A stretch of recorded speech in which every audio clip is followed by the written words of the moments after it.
Funciones básicas de una billetera local de Bitcoins.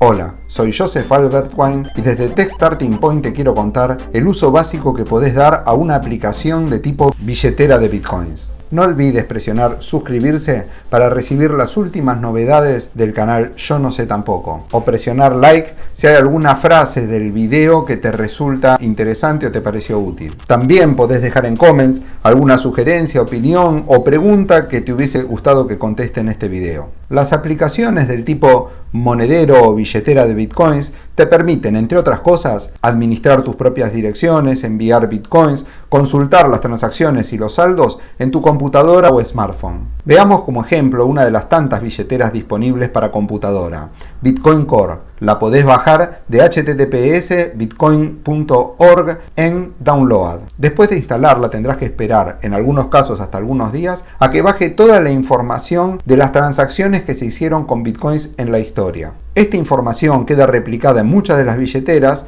y es lo que se conoce como blockchain o cadena de bloques. Una billetera es conceptualmente un conjunto de direcciones de Bitcoins. Vamos a verla en la sección Recibir Bitcoins. La dirección que aparece fue creada durante la instalación, pero podés agregar una nueva entrando a Archivo, Recibiendo direcciones, Nueva, y cargas una leyenda para identificar el uso que le darás a esa dirección. Ya podés pedirle a alguien que te envíe Bitcoins a cualquiera de esas direcciones y verás el nuevo saldo cuando el envío se concrete. Recordá que puede tardar entre 10 y 90 minutos aproximadamente. En la opción Solicitar Bitcoins, podés armar una solicitud con un nombre y el monto que querés recibir. Esta opción te permite elegir una de las direcciones que tenés o te genera una nueva dirección, que es donde indicas que te hagan el envío.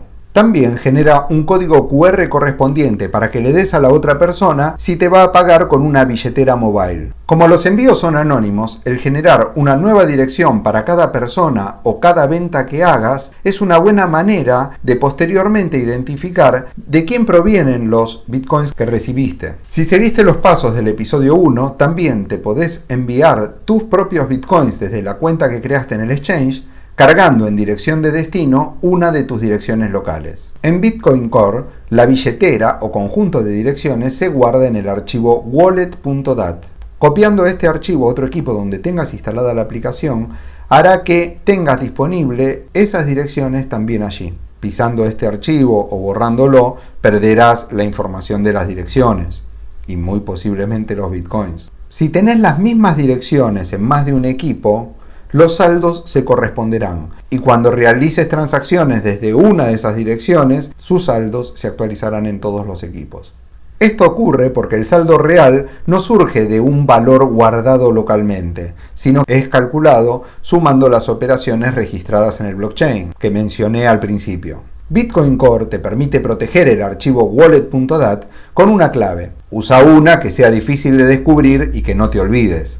Esto hará que alguien que copie tu archivo wallet.dat o entre a tu computadora no pueda usar tus bitcoins. Para enviar, entra a la sección Enviar bitcoins, especifica la dirección de destino y el monto y presiona Enviar. Si le especificaste, te pide la clave de la billetera cada vez que envías. Si lo olvidás y no tenés registro de las direcciones y otra información adicional que no mencioné en este video, será prácticamente imposible que puedas volver a usar esos bitcoins, aún teniendo el archivo de billetera.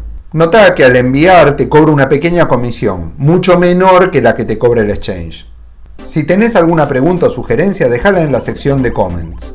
Sé que pueden surgir muchas preguntas, como por ejemplo, ¿por qué mencioné enviarte los bitcoins desde el exchange en vez de simplemente copiar la dirección a la billetera local? ¿Quién cobra las comisiones asociadas al envío de bitcoins desde una billetera local? ¿Qué otro dato asociado a la dirección me permitiría volver a usar mis bitcoins aún habiendo perdido mi billetera? ¿Por qué se junta tanta ropa para planchar? Algunas de estas las contestaré en los próximos episodios. No te pierdas los próximos videos de Yo No Sé Tampoco.